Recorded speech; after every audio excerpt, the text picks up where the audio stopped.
He told me he wanted a divorce 2 weeks after our daughter's birthday. Then he said her name, Ashley, 24, 1 year older than Emma. I sat at our kitchen table and did the math out loud in my head. 26 years of marriage, and he'd left me for someone who could have been our daughter's roommate. I didn't scream. I didn't throw anything. I just looked at the man who knew every single thing about me, including the one thing I'd trusted him to carry quietly for the rest of our lives, and understood he was about to walk out that door and leave me to carry it alone. If you've ever watched someone trade decades of being truly known for someone who's only ever seen the surface, you already know this isn't a story that ends in that kitchen. So stay with me, subscribe if you're new here, and tell me where you're watching from. It started, like most 26-year stories do, somewhere much smaller than that kitchen table. I met Mark Jennings in 1998 at a real estate licensing class in Phoenix, both of us 26 years old, and broke in the particular hopeful way you're broke when you're young enough to believe broke is temporary. He sat 2 seats away from me for 3 weeks before he worked up the nerve to ask if I wanted to study together for the state exam. I said yes, because he was funny in a self-deprecating way I found disarming, and because he took notes in a handwriting so terrible I found myself, somewhere around our second study session, correcting his spelling without being asked, and not minding at all that I was doing it. We were married 18 months later, in a backyard ceremony with folding chairs and a borrowed sound system. Because neither of us had any money, and both of us had decided we didn't want to wait until we did. I want to tell you about who Mark was in those early years, because I think it matters to understanding what happened later. He was ambitious in a way that wasn't yet ugly, hungry to build something, to prove something to a father who'd never once told him he was proud of him, working 60-hour weeks selling starter homes to young couples not unlike us. I supported that hunger. I believed in it. I took a job at a dental office that paid steady, unglamorous money specifically, so Mark could take the risk of starting his own brokerage, because somebody's income needed to be reliable while the other person gambled, and we'd decided, together, that it would be mine. I want to be honest that I don't regret that decision. I don't say this with bitterness, even now. I believed in him, and my belief turned out to be correct. Jennings Realty Group grew, slowly and then quickly, into something genuinely successful. 14 agents and a downtown office, and Mark's name on bus benches across 3 zip codes. I was proud of that. I'd helped build it, in the unglamorous, steady way that doesn't show up on anyone's business card, and I never once needed it to. Emma was born in 2002, 4 years into the marriage, and changed the shape of everything in the particular way a first child changes the shape of everything. Mark was a good father in those years, present at her soccer games when his schedule allowed it, the one who taught her to ride a bike in the cul-de-sac outside our first real house, the one who cried, openly and without embarrassment, at her kindergarten graduation while I stood next to him laughing at him for crying. We built a life together that looked, from the outside and mostly from the inside too, like it was working. We had disagreements the way every marriage has disagreements. About money in the lean years, about how much Mark worked in the successful ones, about the particular friction that develops between 2 people who've known each other for 2 decades and have run out of new things to discover. But underneath the disagreements was something I trusted completely, that Mark knew me. Not the curated version, not the highlight reel, the actual, complete person, including the parts that weren't easy to know. That trust mattered more than almost anything else in our marriage, because 15 years in, I needed it more than I'd ever needed anything in my life. That's where the next part of this story actually begins. It happened on an ordinary Tuesday, the way most of the things that change your life entirely tend to happen on ordinary days that give you no warning to prepare. I'd been having stomach pain for a week, the kind I'd dismissed as stress, as too much coffee, as the particular ache of being 37 and running a household and working full-time and not sleeping enough. By Thursday, it was bad enough that Mark drove me to the emergency room himself, both of us assuming, the whole drive there, that it was something manageable. Appendicitis, maybe. Something with a clear treatment and a clean recovery. It was a ruptured appendix, complicated by an infection that had spread further than anyone initially realized.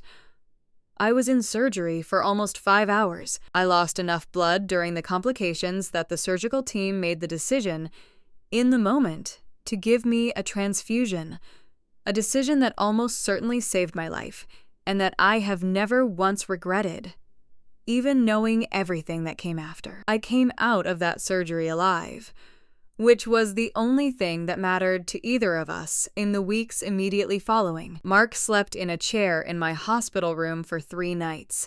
He learned to manage my medications, my wound care, the specific exhausted vulnerability of someone recovering from something that had nearly killed her. I remember him holding my hand in that hospital bed and telling me, with a directness I'd rarely heard from him, that he didn't know what he would have done if he'd lost me. It was 8 months later, during a completely unrelated routine physical, that my doctor found something in my blood work that required a follow-up test. I remember sitting in that small examination room, Mark beside me, both of us assuming it was something minor, a vitamin deficiency. Something easily corrected. It wasn't minor. The follow-up test confirmed HIV. The investigation that followed, required in cases like mine to understand the source, eventually traced it back to that transfusion. A donor whose infection had not yet been detectable by the screening technology in use at the time,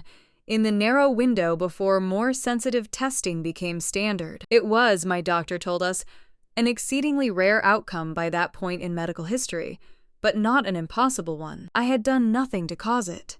There was no decision I'd made, no risk I'd taken, no moment I could point to and say there. That's where this could have been prevented. It had simply happened. The way a small number of genuinely undeserved things happen to people who did nothing to invite them. I want to tell you what that diagnosis actually felt like, because I think people who haven't lived it imagine something different from what it actually was. It wasn't relief, having an explanation. It wasn't even at first fear in the way you'd expect fear to feel. It was a kind of total, disorienting reorganization of every assumption I'd been making about the rest of my life, delivered in a small room with bad fluorescent lighting, while my husband sat beside me, holding my hand so tightly it left a mark. Mark didn't flinch. I need you to understand that clearly, because it matters enormously to everything that happened later. He didn't pull away, didn't ask if I'd been keeping something from him, didn't do any of the things that fear sometimes makes people do to the person delivering frightening news. He simply held my hand tighter, looked at the doctor, and asked the only question that mattered: what do we do now? What we did over the following months was learn. Together. The treatment landscape for HIV had changed enormously by the time of my diagnosis. What had once been a near-certain death sentence had become, for people with access to consistent care, a manageable chronic condition, something you lived with rather than something that ended your life on any predictable timeline. I started antiretroviral therapy within weeks.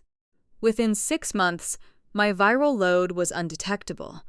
A status that meant, among other things, that I posed no risk of transmission to Mark, a fact our doctor explained to us carefully, and that Mark received not with relief exactly, but with the simple, steady acceptance of someone who'd already decided, before the fact was even confirmed, that it wasn't going to change anything about how he loved me. We told no one.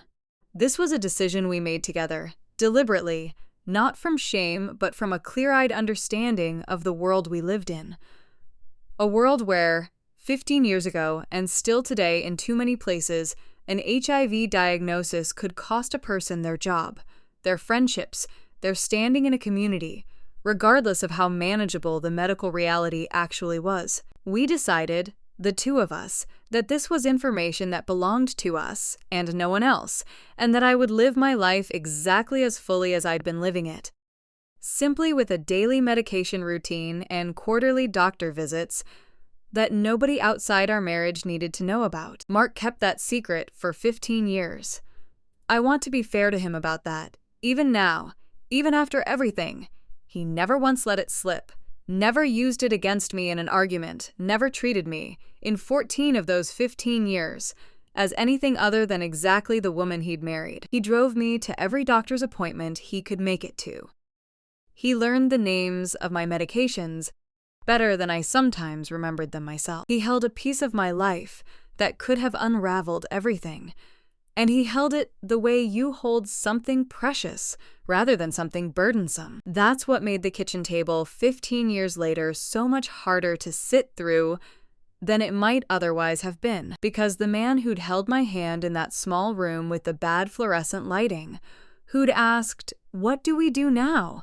instead of asking anything else, who'd carried 15 years of my most vulnerable truth without ever once setting it down carelessly. That man was the same one who was about to walk out the door and leave me to carry everything alone. For a woman 1 year older than our daughter who didn't know the first thing about who I actually was. Looking back now, I can mark the beginning almost to the month, though at the time, I didn't recognize it as a beginning of anything. I recognized it as exhaustion, as the ordinary friction of a long marriage, as 100 small things that meant nothing on their own. Mark hired Ashley Brennan as the brokerage's new marketing coordinator about 18 months before the kitchen table conversation. He mentioned her the way he mentioned any competent new hire. Efficient, good with the social media accounts, had ideas about modernizing the brand. I had no reason to think about her at all. And for the better part of a year, I didn't. The changes in Mark, when I traced them honestly, started small enough to dismiss individually. He started working later. Not dramatically later, just enough that dinner shifted from 6:30 to 7:30, then occasionally to 8. He started paying more attention to how he dressed for the office, which I noticed with the small, foolish pleasure of thinking my husband was simply taking better care of himself as he got older. He started being less present in the ways that are hardest to point to as evidence of anything. Conversations that used to run 20 minutes ran 5. He stopped asking about my day with the specific, genuine curiosity he'd always brought to it, replacing it with the generic question that doesn't actually require an answer. He started looking at his phone during dinner in a way he'd always considered rude when other people did it. I asked him once, directly, if something was wrong. We were in bed, the lights off, and I'd been turning over the accumulated small absences for weeks before I finally said something. "You feel far away lately," I told him. "Is everything okay at the office?" "I'm just tired, Carol," he said. "Building this thing again, basically. The expansion, the new agents, it's a lot." I believed him. I had no reason not to. 26 years of marriage builds a particular kind of trust, the kind that doesn't require constant verification, and I extended that trust the way I always had, assuming the distance was circumstantial rather than directional. It was Emma, actually, who said something first, though neither of us understood, at the time, what we were actually noticing. She'd come home for a weekend that spring, and over coffee on a Saturday morning, she mentioned, almost in passing, that she'd run into her father at a restaurant downtown the previous week, having lunch with someone from the office. "Some woman," Emma said. "Young. I didn't recognize her. Must be someone new. Probably the marketing person," I said. "Ashley. She handles the brokerage's social media.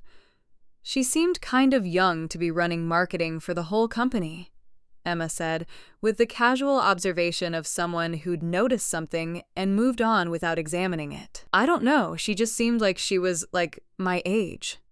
I remember that conversation with a particular clarity now, because it was the first time the thought entered my mind at all, in the smallest, most easily dismissed form. A flicker, gone almost as fast as it arrived, buried under 26 years of trust that didn't yet have any reason to reorganize itself. I didn't think about it again for almost 2 months. What changed, finally, was something I noticed myself rather than something anyone told me. Mark had started a new habit, taking his phone with him everywhere, including into the bathroom, including face down on the nightstand at night. A small adjustment in a man who'd never previously cared who saw what was on his screen. He started a gym membership at a different facility than the one we'd always used, mentioning it casually, something about better hours. I found myself, one evening in late summer, standing in our kitchen watching him laugh at something on his phone. A genuine laugh, the kind I hadn't heard directed at anything I'd said in longer than I wanted to admit, and felt something cold and specific settle into my chest that I recognized, even before I let myself name it, as the particular dread of a wife beginning to understand something her husband hasn't yet told her. I didn't confront him that night.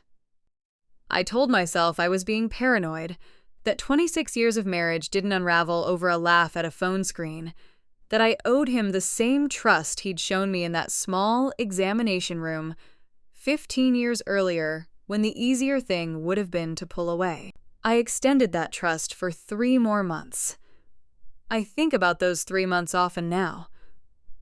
What I would have done differently, whether confronting it sooner would have changed anything, whether the ending was already written, regardless of when I finally said something. What I know is this: by the time I finally asked Mark directly, sitting across from him at our kitchen table on an ordinary Tuesday evening, asking if there was someone else, the answer had already stopped being a question he needed to consider. It was simply a fact he'd been waiting for the right moment to deliver. The Tuesday it happened started like every other Tuesday had started for 26 years. I'd made coffee. Mark had come down in his work clothes, kissed the top of my head the way he'd done for so many mornings that the gesture had become invisible to both of us, the kind of habit you stop noticing precisely because it's never once failed to happen. We'd talked about nothing in particular. A leak in the upstairs bathroom that needed a plumber.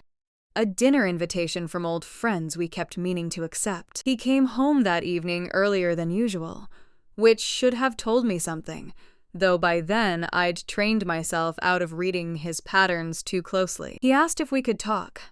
I said of course, assuming it was about the bathroom, or the dinner invitation, or some piece of ordinary married life business that required a conversation rather than a text. He sat across from me at our kitchen table, the same table where I'd once sat across from him 16 years earlier, doing math about medical bills, where we'd planned Emma's college visits, where 26 years of an entire life had been discussed, argued over, and decided.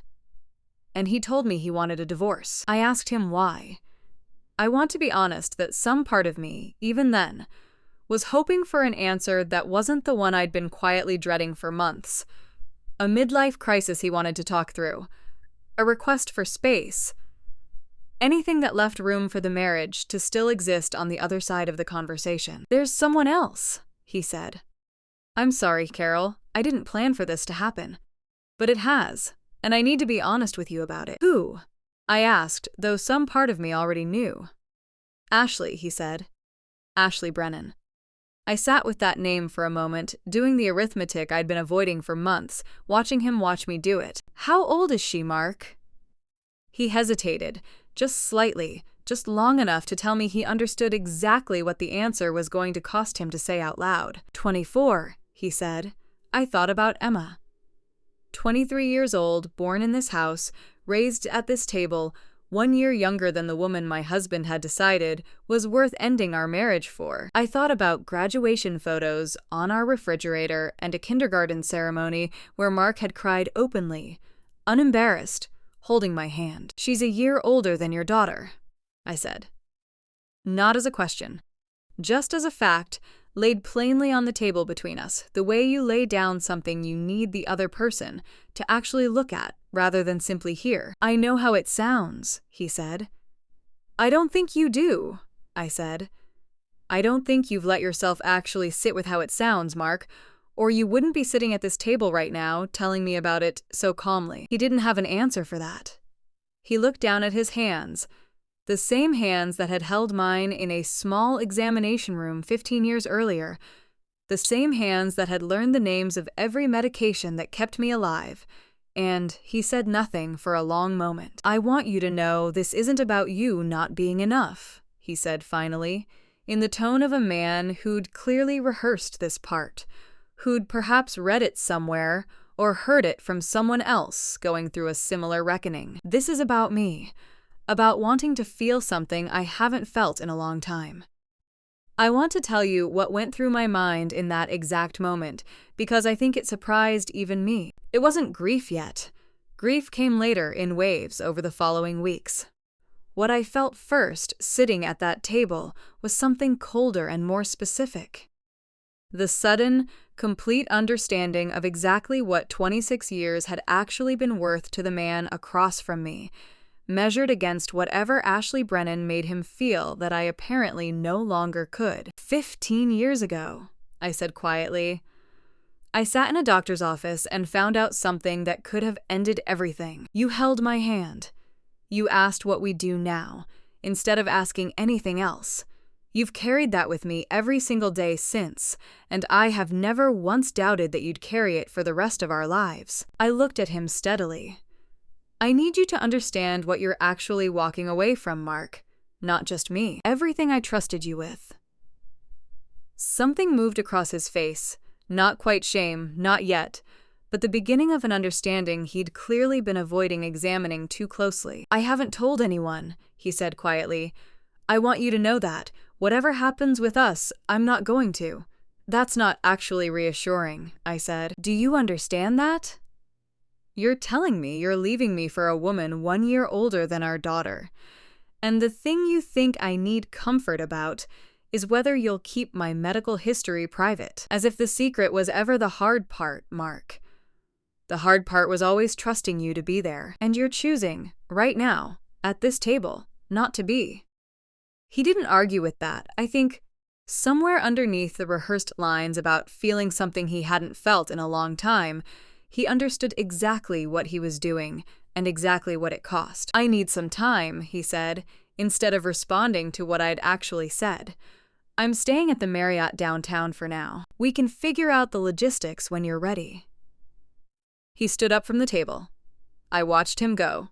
The same kitchen, the same table, 26 years compressed into the particular silence of a man walking toward a door he'd already decided, weeks or months earlier, that he was going to walk through. He stopped at the doorway, looking back at me for a moment, and for just a second, I saw something that might have been regret, or might have simply been the discomfort of a man realizing, too late to matter, exactly what he was choosing to lose. I am sorry, Carol, he said. I mean that.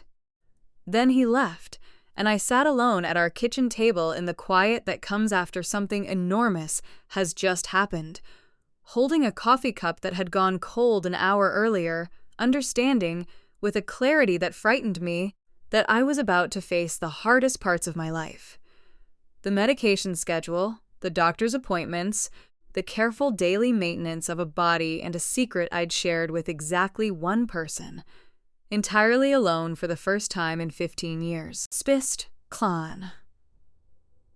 The first week alone taught me something I hadn't fully understood in 15 years of marriage. How much quiet, invisible labor goes into being cared for by someone who actually pays attention. Mark had never been dramatic about it. That was, I came to realize once he was gone, exactly the point. The care had been so seamlessly woven into our daily life that I'd stopped registering it as care at all. He was the one who'd quietly refilled my prescriptions before I noticed we were running low, who'd remembered my quarterly appointments before I did, who'd developed, over the years, a kind of fluency in my medical needs that meant I never had to carry the full administrative weight of my own condition alone. I sat down the first Sunday after he left and made a list. Every appointment, every prescription, every piece of paperwork I'd need to manage myself going forward.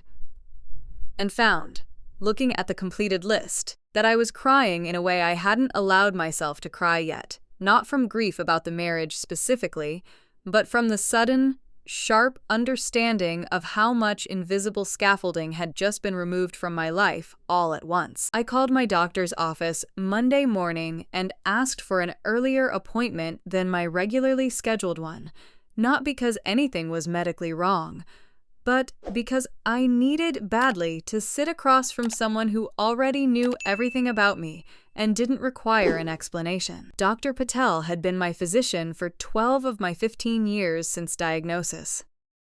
She'd watched Mark sit beside me in countless appointments, had come to know him in the particular, intimate way doctors come to know the partners who show up consistently. When I told her, sitting in her office that Monday, that Mark had left me, for someone younger, for someone who didn't know the first thing about what I was carrying, she set down her clipboard entirely and just looked at me for a moment. "How are you managing the medication schedule?"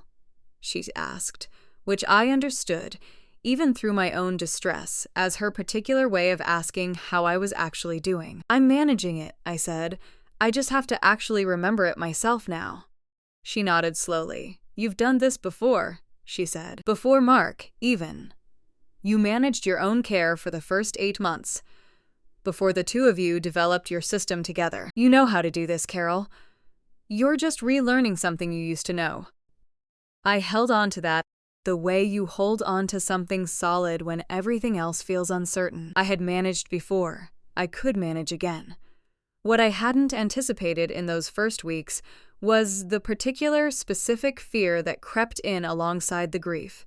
The fear of being known without the protection Mark had always represented. For 15 years, exactly one person outside my medical team had known my status, and that person had been bound to me by marriage, by 26 years of partnership, by a vow that I'd believed, until very recently, meant something permanent. Now Mark knew, and Mark was no longer entirely mine to trust the way I once had.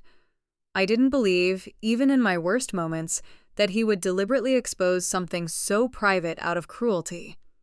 15 years of his careful discretion had earned at least that much continued faith, but I understood, with a clarity that kept me awake some nights, that the information now existed in a relationship that was ending, in a life that was about to include a new partner, who might eventually ask questions, who might wonder why Mark sometimes still drove me to certain appointments out of old habit, who might, in some version of pillow talk neither of us could fully control, eventually learn something I'd spent 15 years protecting. I called Mark once, about 3 weeks after he left, specifically to address this fear directly rather than let it eat at me silently. "I need to ask you something," I said, "and I need you to actually hear it, not just respond to it."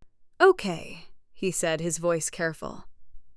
"What I told you 15 years ago, what we've carried together, that doesn't become something you get to discuss with Ashley, or with anyone else, just because we're getting divorced," I said. "That was never information I gave to my husband. It was information I gave to a person I trusted completely. The marriage ending doesn't end the trust I need from you about this one specific thing." He was quiet for a long moment. "I would never tell anyone, Carol," he said finally, and something in his voice, despite everything, sounded genuinely wounded that I'd needed to ask. "I know what that information could cost you. I've known it for 15 years. That doesn't change because we're not married anymore." "I needed to hear you say it," I said. "I hope you understand why." "I do," he said. "I'm sorry you have to ask at all. I'm sorry for a lot of things, Carol. That's one more. It wasn't enough, hearing that. I want to be honest about that. An apology doesn't restore the particular, complete safety of being fully known by someone who chooses you anyway, every single day, the way Mark had chosen me for 15 years before he stopped. But it was something. A small, specific reassurance in the middle of a much larger loss, and I took it for what it was worth. I spent those first months rebuilding the scaffolding myself. I set reminders on my phone for medications. I scheduled my own appointments, drove myself, sat alone in waiting rooms that had always, for 15 years, had 2 chairs filled instead of 1. I learned, slowly and with real effort, that I was capable of carrying this alone, not easily, not without real grief at having to relearn something I'd once shared, but capable nonetheless. Emma didn't know yet, during any of this. I'd made a decision, in those early weeks, that I needed to find my own footing before I brought my daughter into the more complicated layers of what was happening. Not just the divorce, painful enough on its own, but the deeper truth underneath it that I'd be choosing, soon, whether to finally share with her. That conversation was coming. I could feel it approaching the way you feel weather changing before it arrives. I just didn't yet know it would arrive sooner, and harder than I'd planned for. Emma found out about the divorce from her father, not from me, which I've made peace with, even though it wasn't how I would have chosen for it to happen. Mark called her about 3 weeks after he left, sat her down on a video call. Emma was living in Tucson by then, finishing her graduate program, and told her the basic outline, that he and I were separating, that he'd met someone else, that he hoped she'd understand in time. He did not, apparently, mention Ashley's age. Emma found that out the way most people eventually find out the things others would prefer to keep vague. Looked Ashley up online, found her LinkedIn profile, did the math herself, and called me that same night in a state of distress I'd rarely heard from my even-tempered daughter. "She's 24, Mom," Emma said, her voice shaking with an anger that startled me, because Emma had always been the calm one, the one who processed things carefully before reacting. "She's 1 year older than me. Did you know that? Does he understand how disgusting that is? I let her be angry. I think she needed to be angry before she could be anything else. And I wasn't going to take that away from her by trying to manage her feelings the way I'd spent years managing everyone else's." "I knew," I said. "He told me when he told me about the divorce. And you're just okay? You're just sitting there being calm about this?" "I'm not okay," I said honestly. "I'm devastated, Emma. I'm just not going to let my devastation become something you have to manage on top of your own." She cried for a while after that, and I let her. The particular grief of a daughter realizing that the family she'd grown up believing was solid had a structural failure she'd never seen coming. We talked for almost 2 hours that night, mostly about Mark, about the specific ways his absence was already reorganizing both our lives. It was 3 weeks later, during a weekend visit home, that the deeper conversation happened. The one I'd been quietly dreading and quietly preparing for in equal measure. Emma was helping me go through some old files in the home office, the kind of practical task that divorce generates in abundance, when she came across a folder she didn't recognize, tucked toward the back of a filing cabinet drawer. Medical records. Years of them, organized by date, with my name and a diagnosis code she clearly didn't recognize, but found unsettling enough to ask about directly. "Mom," she said, holding the folder, her voice careful in a way that told me she already understood she'd found something significant. "What is this?" I sat down across from her at the same kitchen table where, 6 weeks earlier, Mark had told me he wanted a divorce. I thought about the various ways I could have this conversation. The careful, clinical version, the version that minimized, the version that protected her from the full weight of it for a little while longer. I decided, finally, that my daughter deserved the truth, complete and unmanaged, the same way I'd needed Mark to give it to me 15 years earlier. So I told her about the surgery when she was 4 years old, the one she had only vague memories of, mostly involving a stuffed elephant Mark had bought her at the hospital gift shop while I recovered, about the transfusion, about the diagnosis 8 months later, in a small room with bad fluorescent lighting, about 15 years of medication, of quarterly appointments, of an undetectable viral load that meant I'd posed no risk to anyone, including her, including Mark, for the entire time she'd been growing up in this house. Emma sat very still through most of it, the folder in her lap, her face moving through several things I couldn't fully name. "You've had this for 15 years, she said finally. Basically my whole life that I remember. And I never knew. We decided not to tell anyone," I said. "Not because we were ashamed, because the world doesn't always treat this kind of information with the care it deserves, And we wanted to protect you from having to carry something that complicated before you were old enough to understand it properly. Did Dad know the whole time? He's known since the beginning, I said.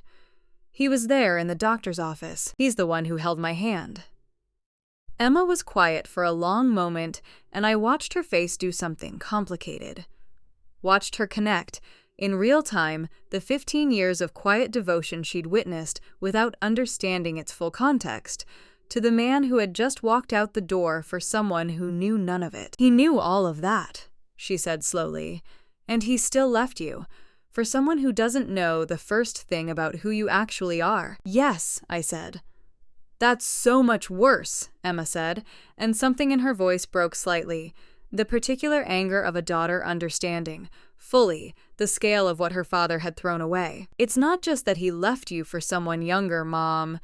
It's that he left someone who actually knew everything about you.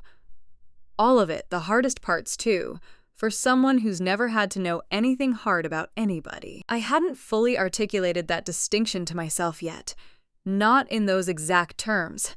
But hearing Emma say it, I understood she'd put words to something I'd been feeling without naming since that Tuesday at the kitchen table. I'm proud of you, Emma said suddenly, looking at me directly. I don't think I've said that yet through all of this. I'm proud of how you've handled 15 years of something this hard, and I'm proud of how you're handling him leaving.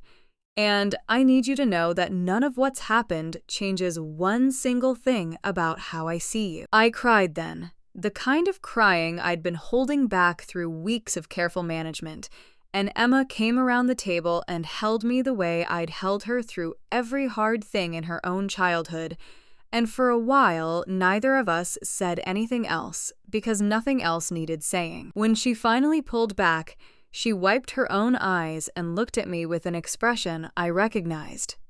The particular, determined look she'd had since she was small, the one that meant she'd decided something and wasn't going to be talked out of it. I'm not going to pretend everything's fine with Dad, she said.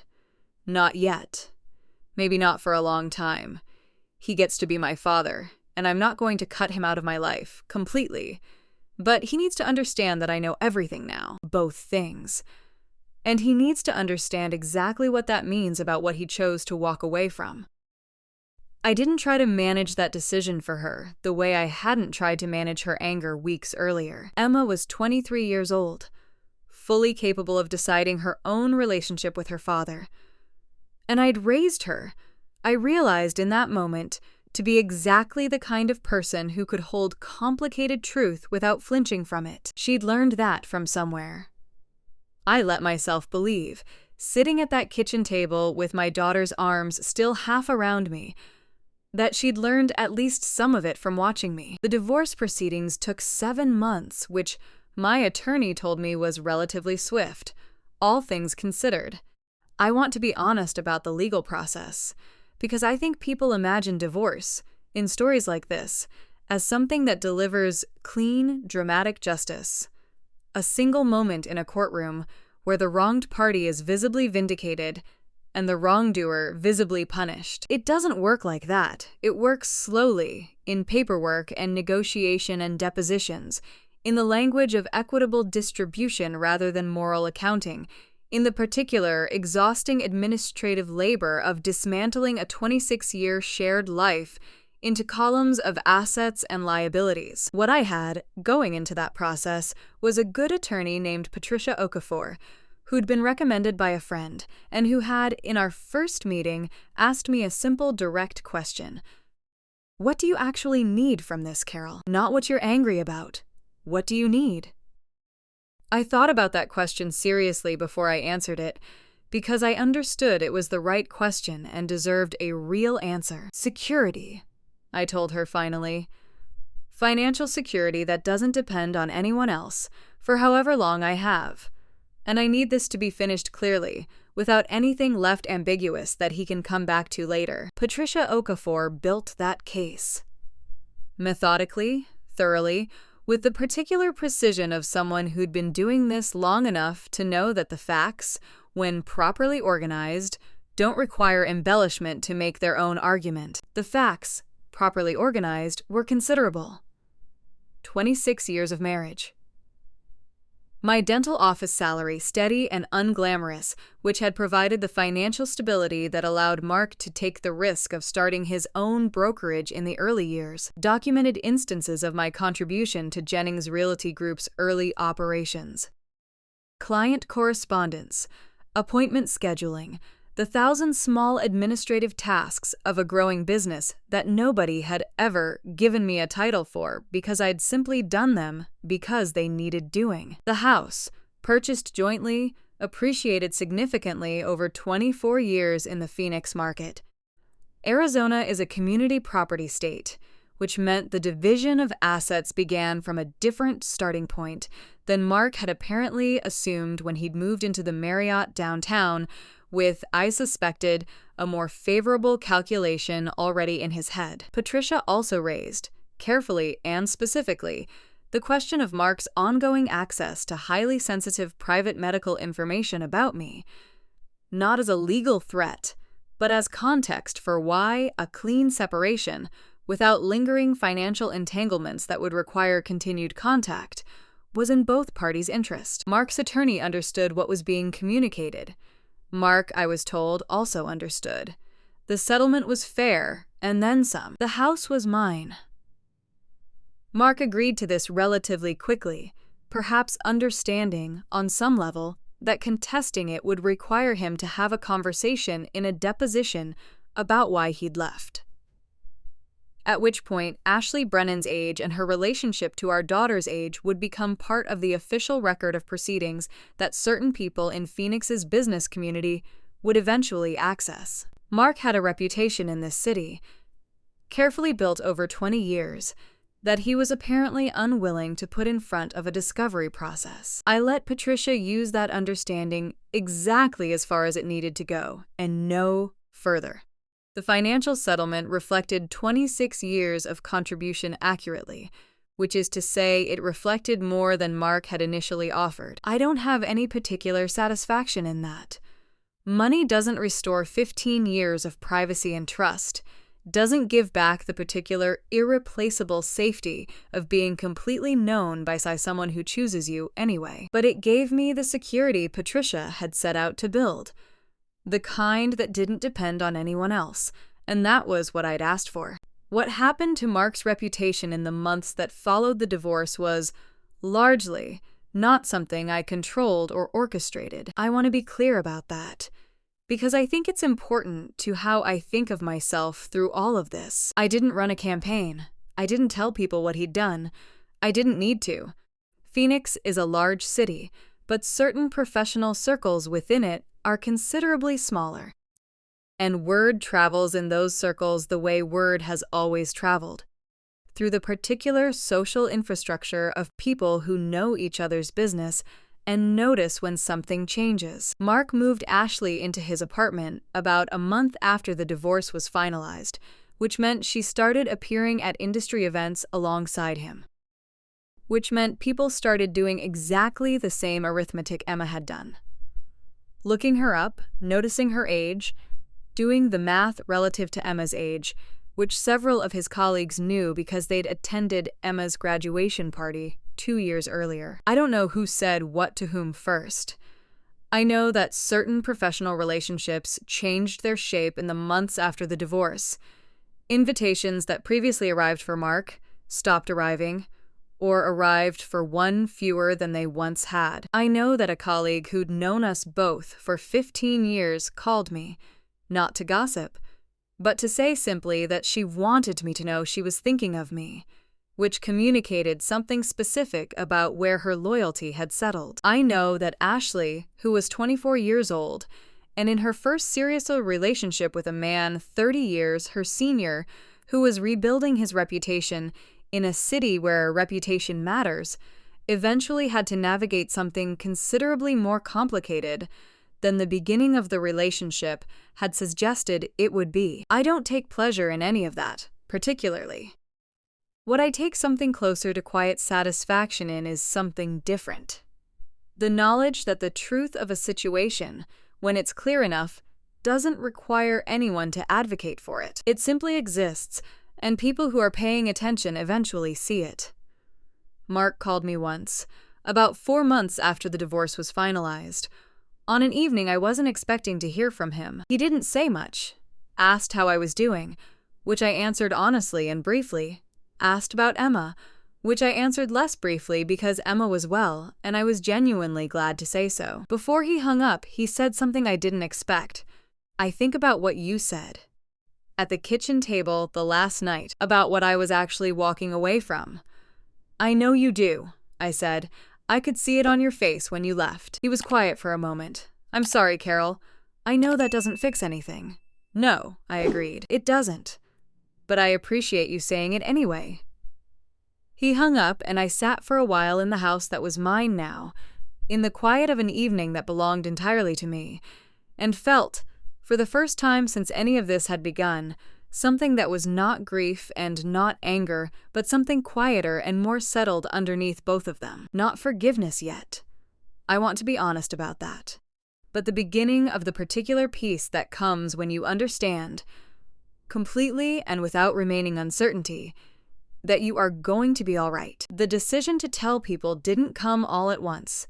It came the way most significant decisions come, gradually, then with a sudden, clear certainty that surprised me with how settled it felt once it arrived. For 15 years, I'd lived inside a carefully maintained privacy that had served a real purpose, protecting me from a world that didn't always respond to this kind of information with the care it deserved.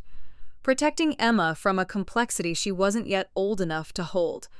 Protecting the particular fragile equilibrium of a life that worked exactly as long as certain things remained known only to certain people. The equilibrium had already been broken. Mark had left. Emma knew. The scaffolding of the old arrangement had come down, and what remained was a question I found myself sitting with, quietly, in the evenings in my house that was mine now. Who did I want to be on the other side of all of this? There was a woman in my HIV support group. Yes, I'd joined a support group about 2 months after Mark left, because Dr. Patel had suggested it, and I'd spent 15 years turning down that suggestion and had finally run out of reasons. Named Diane, who'd been living with her diagnosis for 22 years, who talked about her status with a matter-of-fact openness that had initially startled me, and then, over several weeks of Thursday evening meetings, begun to seem less like recklessness and more like a kind of freedom I hadn't previously understood was available. The secret costs more than the telling. Diane told me once, not about me specifically, just as a general observation about 15 years of her own life. I spent so much energy managing who knew what, and when I finally stopped, not because I had to, but because I decided to, I got back something I didn't even realize I'd been missing. Just the straightforward experience of being exactly who I am, wherever I am, without calculating the room first.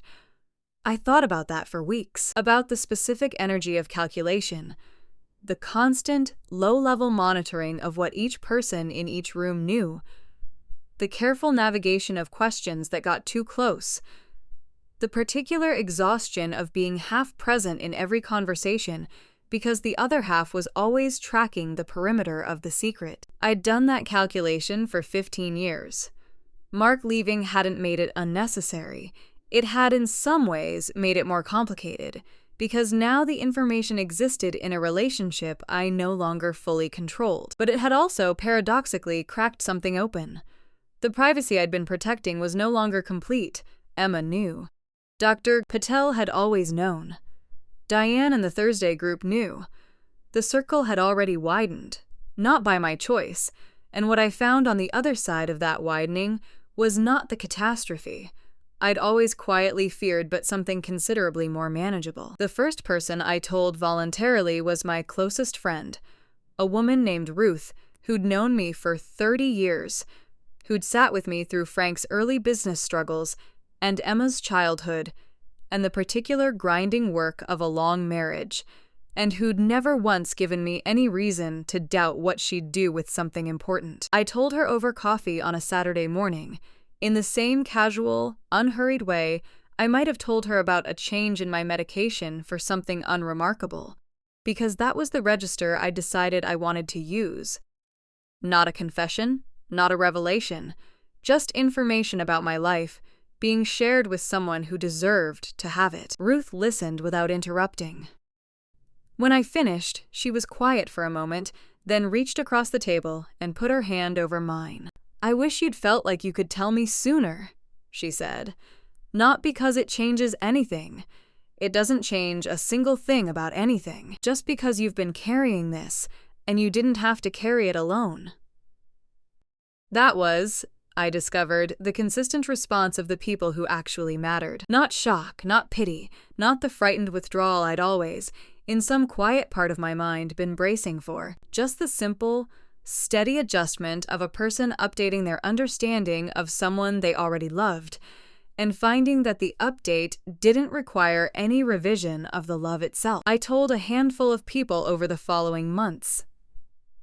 Not everyone. I wasn't interested in announcements, in making my medical history a public statement, in the particular performance of visibility that sometimes accompanies these kinds of decisions. I was interested in the quieter, more personal version, choosing, one person at a time, to stop calculating the room, to stop maintaining the perimeter, to let the people who actually knew me actually know me. Emma, who had processed everything with the careful thoroughness I'd always admired in her, asked me one afternoon whether I'd ever thought about being more openly public about it.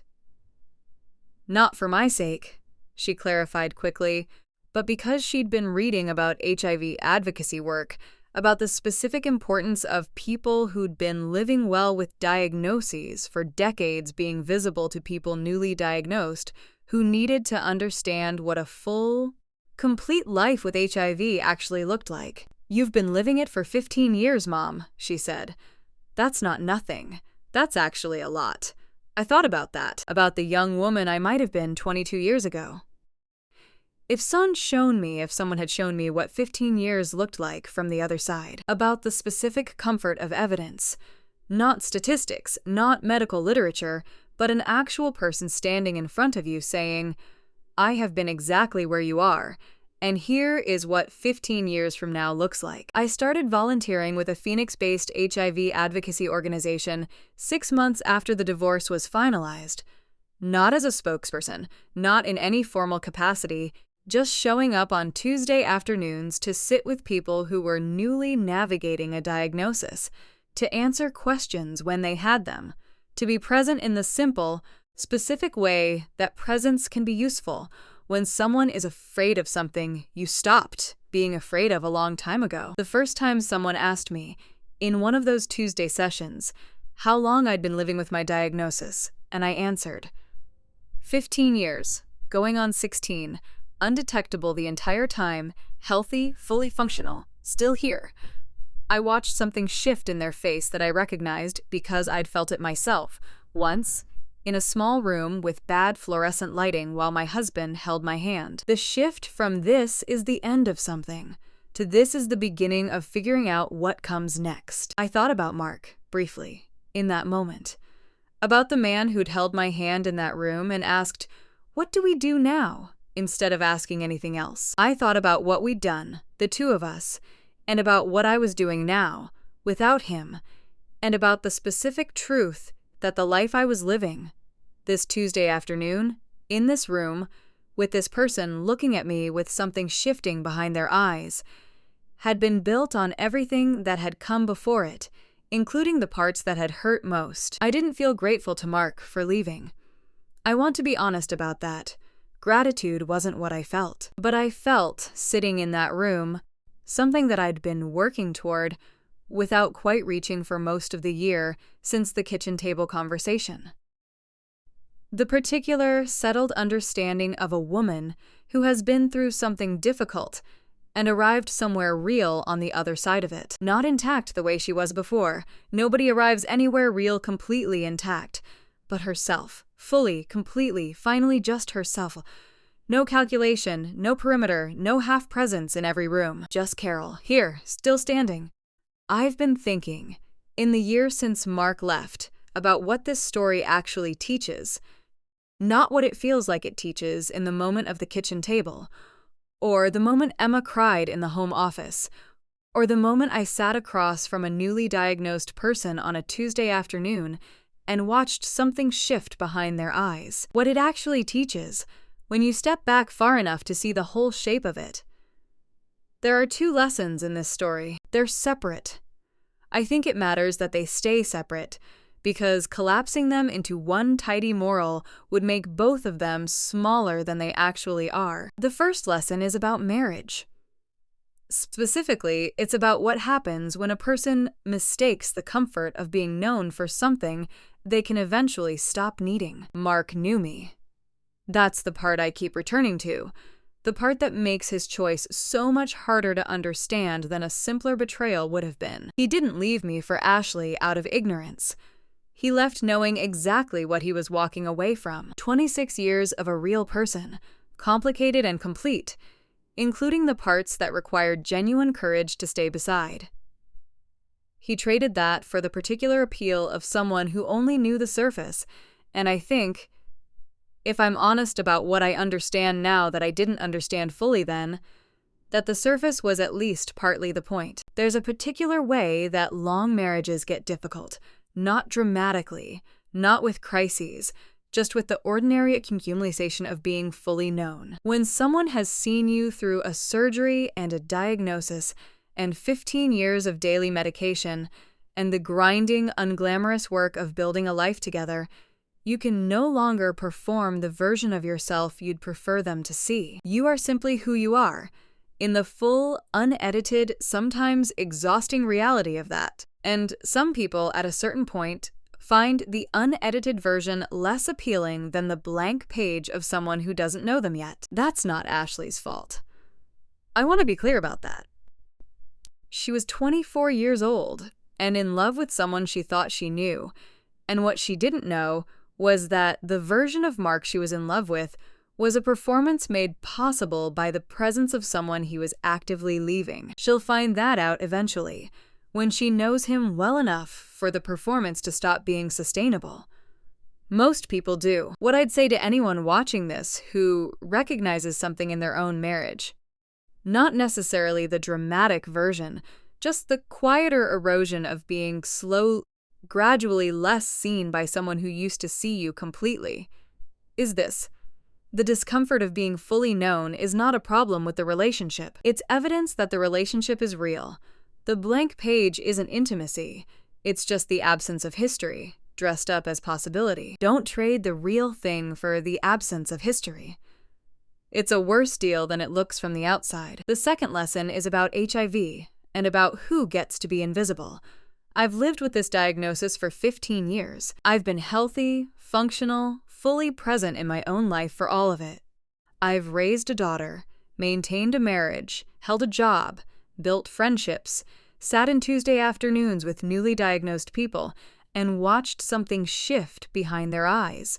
All of it, every single ordinary and extraordinary piece of it, while managing a condition that most of the people around me didn't know existed. I'm telling you this not because I want credit for it, but because I think it matters for people to actually see it, to understand that HIV in 2024, with consistent access to treatment, is a manageable chronic condition, not a death sentence, not a moral verdict, not the end of a full life. The version of this disease that lives in most people's imaginations is 20 or 30 years out of date, preserved in the particular amber of cultural memory that hasn't been updated, because the people living well with the diagnosis haven't always had reason or safety to make themselves visible. I was invisible for 15 years because I calculated the room and decided, accurately, that visibility carried more risk than privacy was worth. I'm not going to tell you that calculation was wrong. For the life I was living, in the relationships I was managing, it was probably right. But I want to name what it cost, because I think the cost is worth naming. It cost me the ability to be completely myself in any room I was in. It cost me the particular freedom of not having to monitor anything. It cost me, in some ways, I'm only now understanding, a kind of intimacy with my own daughter that we're only now beginning to build. 15 years later than it needed to be delayed. And it cost the people who came after me. The ones sitting in Tuesday afternoon rooms, newly diagnosed, terrified, looking for evidence that a full life is possible. The specific comfort of seeing someone who'd been exactly where they were standing in front of them and saying, "I'm here, I'm fine. This is what 15 years looks like. Visibility has a cost, but so does invisibility." And I've come to believe in the year since everything changed that the cost of invisibility is often higher than it appears when you're inside the calculation that makes it feel necessary. I'm not telling you to go public with anything you're not ready to be public with. I'm not telling you that everyone's calculation looks like mine, or that the risks I weighed are the same risks you're weighing. Every person's situation is specific, and I'm not in a position to tell anyone what their disclosure decisions should look like. What I'm telling you is that the version of me who sat at that kitchen table a year ago, watching Mark leave for someone who only knew the surface, was a woman who had spent 15 years being known completely by exactly one person, and that when that person left, I had to find out whether I could extend that knowing to myself, to my daughter, to the Tuesday afternoon rooms without the marriage as the container for it. I could. That's what I found out, not easily. Not without grief, without fear, without the particular, specific terror of expanding a circle that had been small for very deliberate reasons. But I could. And what I found on the other side of that expansion was not catastrophe, but something I hadn't expected. The particular freedom of a woman who has stopped calculating the room and simply, finally, walked into it. Both lessons cost me something to learn. I won't pretend otherwise, but I've come to believe they were worth the learning, and that might be the most honest thing I have left to say about any of it. It's been 14 months since Mark sat across from me at our kitchen table and told me he wanted a divorce. The house still feels like mine in the specific way that things feel like yours when you've stopped sharing them with someone who was always going to leave eventually. Not empty, not lonely, just complete in a different configuration than before. I repainted the kitchen this spring. A color Mark would never have agreed to, a deep, warm terracotta that makes the morning light do something I didn't know that room was capable of doing. I stand at the counter every morning with my coffee and look at that wall and feel something I'm still learning to name accurately. Not triumph, not relief exactly. Just the quiet satisfaction of a space that belongs entirely to the person living in it. Emma comes home most weekends now. Not because I've asked her to, not out of obligation.